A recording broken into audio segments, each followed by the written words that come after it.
The police chief called it a no-brainer.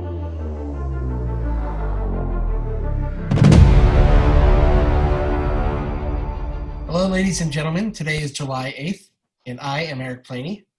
Hello, I'm Lucas Finco. And we are, get ready for this because we have props, the Pirates of Clean Tech. Arg. Are. Come on, where's the patch? Oh, you want to put the patch on? Here we go. I'll get the patch going. Yeah, I don't know. How do I wear the patch? I don't even know. There we go.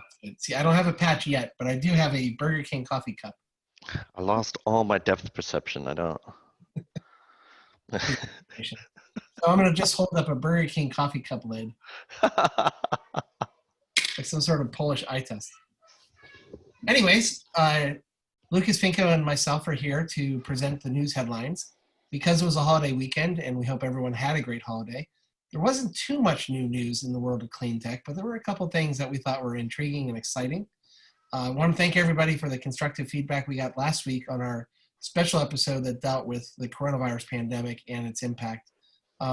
Because we focused on coronavirus last week, there were some articles even from the prior week that we didn't get to that we'll touch on today. So with that, Lucas, in your vacation gear, in your vacation villa, in the Alps in Switzerland, are you ready to start us on? In the beautiful Adirondacks of New York. Fantastic. Yes, enjoying it thoroughly. So, yeah, I'd just like to also say thanks to all our subscribers, and we're glad to have you back, and we're glad to have you here and enjoying learning about clean tech in the last week together. So, welcome back, and let's do this. Excellent. I'll go first. Oh, so okay, so I had to bring this one up. Electrek has an article about this police department that decided to buy Teslas as their patrol cars. This is awesome. The police chief called it a no-brainer when they looked at the finances. I don't know, unless you own an EV, I guess nobody knows that there's essentially zero upkeep for these vehicles. There's no oil changes, there's no radiator fluid, there's none of that. There's no transmission fluid, right? Because they have no transmission, it's electric motor. So this was very cool to see. And if you think about the torque and the acceleration for like an intercept vehicle, it really is a no-brainer to buy an EV, right? And so it says they were a little more expensive than the Dodge Charger at about 41 grand, but they expect gasoline savings of about 6 grand a year. Wow. So this is great. That is really good. Two things that come to mind. One is, do you remember the iconic beginning of Hill Street Blues when that old Dodge police car come pulling out? I feel like we should recreate that. With a Tesla. Yeah, with one of these. Yeah. Let's do it. We're definitely hitting a spot where local government budgets are going to be getting crushed in the wake of coronavirus. For purchasing vehicles like Teslas that do save themselves and pay for themselves, it goes back to the economic decision. And given how many police car miles are put on the road every year, or how many miles they generate, I think the curve of having a full capacity electric vehicle does accelerate those cost savings over time. So this makes total sense to me. I'm happy about it. It's again a sign where, a smart, proactive, community-based police force can do good things for society by making wise decisions, and this is certainly one of them. So, the police have been in the headlines for the right reasons and wrong reasons lately, but we're certainly respectful when they do the right thing, like purchasing an electric vehicle fleet. Yeah, it's just a win on so many levels. We had to have this story on here. It's just great. Fantastic. Love it. Next story here out of VentureBeat. I found this was interesting. I have seen some companies like this talking about AI for utilities. So here's another one, this company called Urbint. They're using artificial intelligence to assess power grid risks. I really thought this was interesting, especially like looking at outages. And so I really hope that a lot of utilities, see they already have 40 utilities in its client base, including National Grid, Southern Company, Con Ed. A lot of these are known for being innovative, kind of Southern Company, Con Ed, very innovative, nice source. So very interesting to see this. Yeah, I agree too. And again, you're seeing energy impact partners, private equity fund whose LPs, whose limited partners or investors, are many of the more progressive utilities in the United States and global. So again, it makes total sense that they're advancing the cause with AI. Um, what I like about this, and what I like about AI in this type of environment, is as time goes on, it's just only going to get smarter and more accurate in its predictive capabilities. And so, for these companies coming in early on and doing this is great. As time goes on, though, all utilities should be adopting an AI type philosophy for understanding the grid, because it's only going to get that much better and that much more cost effective for them as time goes on. Yeah, and this is, you'll see this in every industry. Artificial intelligence just being more accurate, more efficient with pretty much everything here. They claim 14-day call volume predictions were 85% accurate. That sounds like a fantastic number to me. So they're doing a good job. So I thought that was really interesting. We've seen this. I gotta say, I'm not 100% convinced that AI will solve everything just quite. And I do think that we have to have a better understanding of the ethics around AI and AI usage. Oh, But definitely. in this particular case, I totally get it. Yeah. Well, we'll work on you on that one. And you're right about the ethics. That's a whole nother ball of wax, though, that we'll get to. This one should have gone last week. Solar power costs are falling faster than expected due to the virus. There have been some impacts on clean tech, obviously, as we saw last week. This is another one. Prices are falling, although it's a little unclear to me why, if that's whether because demand is down or trade is down or power needs are down. I don't know, it's kind of unclear. So, but this is still good to see. Also kind of prices here being much lower for the next couple of years.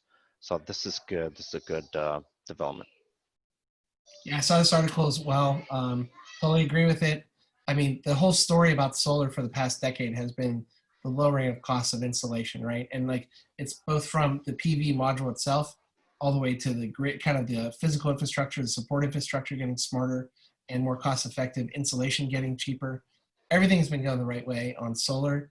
And all of a sudden now it doesn't need, government subsidies in many parts of the world in order for it to be market effective. And just let's keep going with that, right? Let's keep supporting it where we can.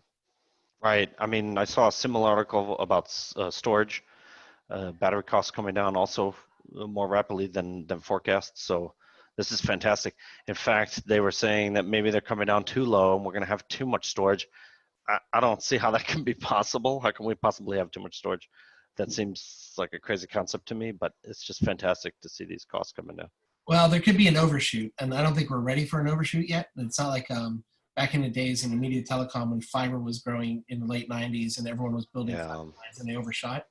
This particular case, I don't think we're there yet. So, Well, we got to watch out who ends up on the hook for that money, right? So if it's the ratepayer, we're all going to end up paying for it. right, fair enough. Yeah. Okay. This was interesting too. This from PV Magazine. That last one was from Bloomberg Green. But this article from PV Magazine talks about an NREL study. So NREL is a National Renewable Energy Laboratory out in Colorado, if you're not familiar. They actually came out with a study where they backed long duration storage via hydrogen, which is interesting. So this would entail electrolysis where you take, say, water and you break it into hydrogen and oxygen, and then you store the hydrogen, you compress it and you store it. And then you can get that energy back by so-called burning or using a fuel cell where you just combine hydrogen and oxygen, you get water. So that would not be burning in the traditional sense of causing smoke. So they found that by 2050, hydrogen storage lasting for 2 weeks is expected to be cost effective with some of the other options they looked at. We'll go down to the table here. So you can see capacity costs actually quite high in 2025, but they would come down by 2050 and be very competitive with, this is compressed air storage and this is pumped hydro. But also notice the energy capacity numbers are much, much better than compressed air and pumped hydro. So it looks to me like it might be competitive now, depending on your energy power mix. But in the future, it'll be even more competitive. So interesting to see this. I had thought hydrogen was better, for storage, obviously, but for automobiles because the density is high. You need high density storage for an automobile. That's why gasoline works so well. Whereas I don't know if I'd want pumped hydro in my car, obviously. uh, and I don't know if I could have compressed air in my car. Well, maybe I could, but hydrogen just seemed viable as a mobile option for compressed energy. So um, interesting to see this. Yeah, it's just feel like hydrogen's dying on the vine by for automobile and for I don't know if that's an infrastructure question. Nobody wants to spend the capex needed on building out a hydrogen system because I think you have to spend a lot more per vehicle mile than you do on putting an EV charging grid in. That's my intuition tells me that because for EV charging you already have the electricity infrastructure in place, so you're kind of just doing last mile or last meter. In this case, I thought this was a fascinating story. This is my favorite story that you posted this week. What's interesting for me is that NREL is looking at 2050 as solutions. And I had mixed emotions about that because I feel like we need to be focused on really proving technologies and cost effectiveness now so that we can prevent a 2-degree climate change warm up by 2050. So, NREL spending this kind of doing this analysis is great, but I hate for this type of analysis to be done kind of at the sacrifice of shorter term or closer solutions on energy storage like pump hydro, which we're going to talk about in a few minutes. That was the only downside of this one is like, it's great that they're doing this research and I guess we got to be thinking ahead on new technologies, but I'm worried about application and, this kind of diverting away from current solutions. Yeah, I mean, I think your 2 points are tied. I think because it is a little more infrastructure and a little harder to put together, that it's going to take a longer term commitment to get hydrogen to work. Right. And so that's why you see longer term studies. Yeah, Yeah. fair. Okay, so that was interesting. Feel free to look into that further if you find that interesting. This one comes out of E&E News. I usually don't do political topics, but I thought this was interesting that the big banks are starting to think about or move towards defunding fossil fuel projects, fossil fuel financing, and Congress is starting to take notice. So that's what this is all about. Um, yeah, there's discussion about risk in here. This article is really long, but there's a lot of interesting things in here. I'm trying to find some of the quotes. Some very interesting people, like was this the BlackRock CEO Larry Fink is talking about that. Look at this, a fundamental reshaping of finance. I mean, this is not like this is not greenwashing anymore. This is big time stuff, right? These are big banks. These are big people. These are big financiers on Wall Street, and they're not virtue signaling anymore. They're putting their money where their mouth is, right? Agree, 100%. I think it's great. In a way, I think we're going to be working terminology out of a job. And what I mean by that is, obviously, we're all focused on ESG. People are talking about ESG. It was a big topic globally prior to COVID. ESG is going to go away in some ways, and that should actually be a good thing because ESG is going to become the standard and not the exception. And I think that's going to be true in finance, and I think it's going to be true in corporate America. So ESG is just going to be kind of the mantra, if you will. So this kind of plays right into that. A lot of the U.S. banks that are mentioned in this article are heavy hitters in financing the energy industry already, and so they understand it's good business, it's smart business, and it's market-driven business right now. Yeah, they talk about impacts on disease, human health, national security, etc. So all sorts of tentacles to climate change issues. They talk about competitiveness. So if Europe is here and Europe is pushing ESG and we're not, just like they were saying in '06 and '08, we're going to fall behind. So, Yeah, agreed. and the last one for me, this is exciting. Our second U.S. windshore project finished up construction off of Virginia. This is Dominion Energy's project. They only installed 2 turbines, so we'll say that right up front, but they have gigawatts more with the turbines projected to follow by 2024. So there's more to come here. It's still good to see because we're so early. Just anything is a win right now for offshore wind, and it would just, I guarantee you this is going to snowball. and pretty soon we're going to see thousands of wind turbines being installed. And, you know, right after that, utilities are going to start complaining they have too much wind. They don't know what to do with it, right? So really happy to see it, the ball moving, and it's rolling, and it will not be stopped now. It's only going to get bigger. Once again, great story. For all the same reasons you just posted or talked about, I love it.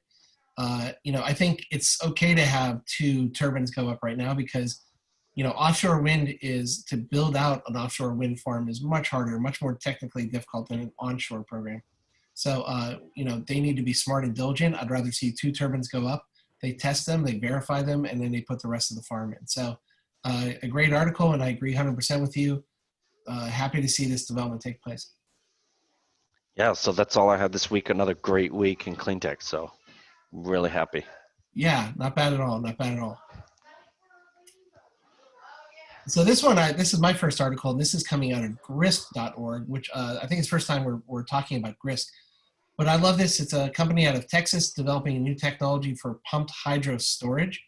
And what I liked about it is it's taking existing technologies that were prevalent in the 70s and 80s to build hydro that effectively goes up a hill to pump hydro, but this time it's sending it underground. And what's really cool about this is by sending it underground into caverns that are created and then using the pumping system to bring it back up, you're really opening up the geographic territories within the United States for this solution.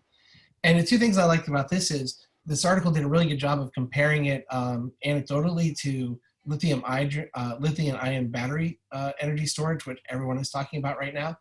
And they said is the great thing about pumped hydro is its scalability.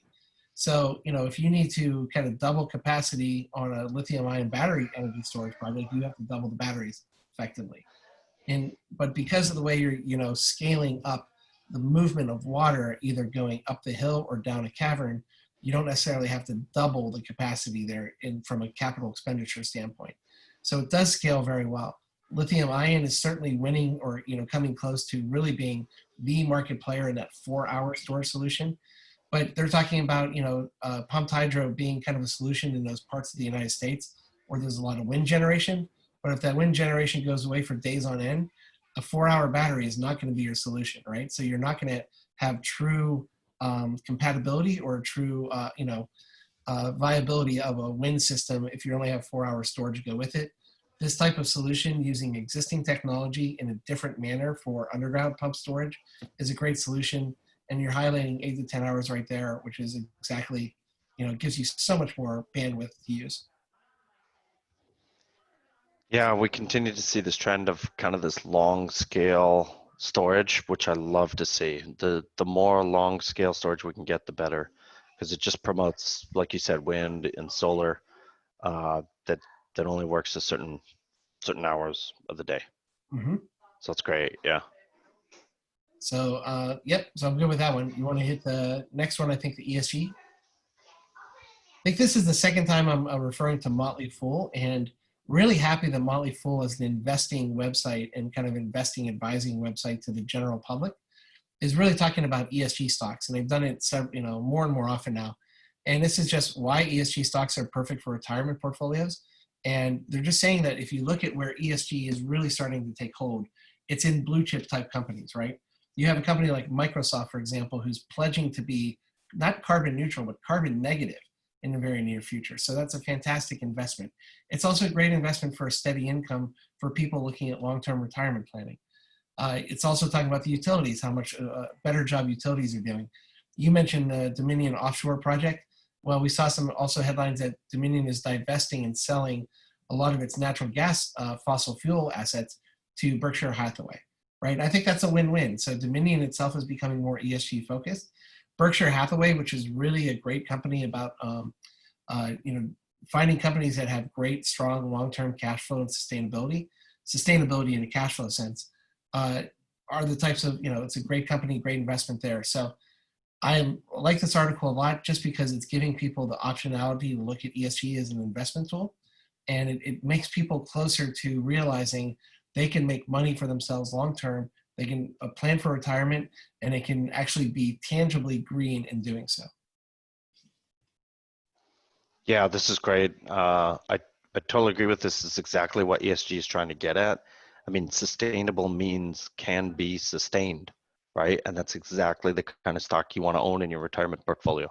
And that's kind of the whole point of sustainable investing, right? So, and they give you some examples here too. NextEra Energy, Citigroup, Amazon. These are all great long-term sustainable companies. Right on. So I'm ready to move to the next one. Yeah. Okay. So this one I thought this was in Cleantechia, and this is a great article I think from July 4th actually on our nation's birthday. How electric cars can take over the U.S. market with a big push from Tesla. The author is Paul Foss. I don't know Paul's work. I had mixed feelings about this article. I agreed with its premise, which is electric cars can and will be taking over the U.S. market as they are the global market, and they are still such a small percentage of sales that doubling sales, is something very feasible right now because it is a small percentage. So you can get up to, I think he was talking about going from, 1% to 2% to 6% of sales by 2025. The couple things I didn't like about this story is he really throws a lot of credit on Tesla as they deserve it, but he does that at the expense of a lot of OEMs who have been working on creating a greener portfolio for all their automobiles, including the conventional engine, right? The internal combustion engine. And what I don't like about that is we shouldn't penalize automakers for creating another 5-10% efficiency on a gasoline automobile. We should be encouraging that right now as a bridge solution to getting up to full electric vehicle fleet. We saw this a lot in the 90s. I mean, in the 1990s, Ford and General Motors in particular came up with some great technology to get us from a four-cylinder that had the power of a six-cylinder engine for the same gas mileage as a four-cylinder. I think that should be applauded. That is now evolving into more power out of their hybrid vehicles, and it is giving them more time to develop better electric vehicles, either plug-in hybrids or full-on battery electric vehicles. So this is a good article. I recommend reading it. I generally agree with the premise that we can phase over the next couple of years and be getting us to the 6%, 10% of electric sales. I just didn't like the little bit of the tone associated with it, which was a little bit more negative than it needed to be for creating efficiency out of an existing set of engines that are out there by OEMs. Yeah, I mean, we've seen these kind of EV projections before. I think we had an article a couple of weeks ago about how challenging it will be to ramp up as far as the market penetration goes. And so, their numbers didn't match up with these very well. I don't know where he gets the 6% from or how he, I guess he's just doubling it every 2 years. So that was kind of weird for me. It seems like he's just making up his own market projections out of thin air. And I mean, otherwise, like I agree with him, but yeah, I've seen a lot of other talk about this. I know VW just decided they will no longer support combustion engines in motorsports at all. Wow. So that will impact Porsche, who's a huge player in the GTE and the Le Mans series. That'll impact Audi. That'll impact Lamborghini. I mean, they own all these companies, so that could have significant impact. If you think about Formula One, they have a hybrid, a very interesting hybrid, but it's still an internal combustion engine providing 80% of the power. So could have some major impacts on motorsports. And they're saying a lot of that is driven by the fact that so many of these OEMs are going all electric by, say, 2025, 2030. They don't need any R&D for combustion engines. So they're abandoning all their combustion engine R&D, and all their R&D is going to be in electric. So you're going to see Formula E, I think, kind of take off and be the main focus of the auto manufacturers. I don't know. We'll see. It'll all play out over the next 2-3 years. So we'll see what happens. Yeah, and bring up a good point. There was a Financial Times article before you and I started taping the show, maybe from right in the beginning of the COVID crisis when the OEMs were getting impacted. They actually talked about the fact that when they sell SUVs and they have a much greater profit margin, by selling those SUVs, they then have more money for R&D for electric vehicles in the future. So the article is in reference, I think Europe is really starting to curtail SUV sales or try to make it as unpalatable as possible. But those SUV sales are actually generating the necessary funding for them to develop more R&D in the battery space. So it's a bit of a catch-22. So If an Yeah. SUV that was only getting 15 miles to the gallon 10 years ago now gets 25 miles to the gallon because of developments on the internal combustion engine, we should applaud that and recognize that the profit from the OEM is then used to develop an EV solution. And I think that's something we need to recognize. We need to have a little bit more patience, and we can't put someone in a penalty box because they're not 100% green today. Yeah. I mean, you have to applaud VW though. I mean, that van is super cool. Like I would buy one of those.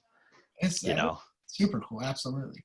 it looks it's futuristic, but it still has a retro look. So how can it be futuristic and have a retro look at the same time? It's like a conundrum. I'm really surprised there's not as many retro designed EVs out there, right? Like Yeah. Tatra Motors in the Czech Republic, right? They don't make cars anymore. They had some of the coolest, like, original kind of Beetle-like designs, airflow designs in the 1930s. Absolutely, they should be making retro EVs of a Tatra. Yeah. And I might buy one of these Mustang Mach-E's. I don't know. We'll see. They look super cool. Almost as cool as my 1989 Pontiac, which still hasn't had its yet. I mean, overall, this week we decided to. Oh, we have one more story actually. One more story, yeah. We'll just go really quick with this one. Amazon is launching a $2 billion climate venture capital fund. This actually came out 2 weeks ago, but we didn't talk about it because of the COVID crisis. They want to get down Amazon to a zero carbon economy as well. I applaud them for this. There was a little bit of mixed reaction in the market. Was a little bit of greenwashing by Amazon, given some issues right now that Amazon's facing about employees and treatment of employees, labor costs, etc. But I think that they're doing the right thing here. I'm applauding it.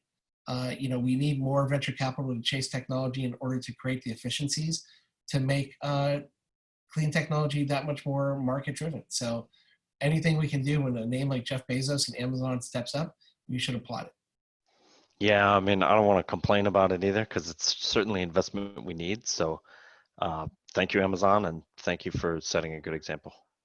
Yeah, I agree with that. So, yeah. With that, we went through a lot of articles today, a little bit by purpose because we had some catch up from last week as well. But there's some good stuff that's out there. And again, the stories are nothing but positive, even in wake of everything going on with the economy in the United States and globally right now. There's still investment dollars chasing real transactions and real opportunities in clean tech. We applaud that. Yeah, and thanks again for everybody watching. If you liked it, hit the like button, and then if you'd like to get a notification whenever we post a new video, you can hit the subscribe button. It doesn't cost you anything. And as always, we welcome your comments and your feedback, how to improve the show or what you'd like to hear more about, and we'll try and make that happen. Yeah, and two things. We also have a Twitter site now at Clean Pirates, so please join that. We're going to be posting the individual articles along with this video.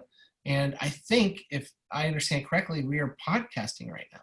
That's correct. We're on anchor.fm, and they co-list our podcasts, I guess, with Apple and a couple other podcasting sites. So we'll also be there. If you search for Pirates of Clean Tech, you could probably find us at your favorite podcasting site. Think about that. You're jogging in a beautiful park. It's all green around you. It's very natural. What a better place, to listen to us and the Pirates of Clean Tech talking about how we're making our economy that much more green. And what's this rumor that we might have a guest next week, Eric? Is this true? Yeah, I mean, we're still in contract negotiations right now. That person wants a lot of money to be on our show. But I think that person's going to be quite worth it. So we'll have more information on that shortly.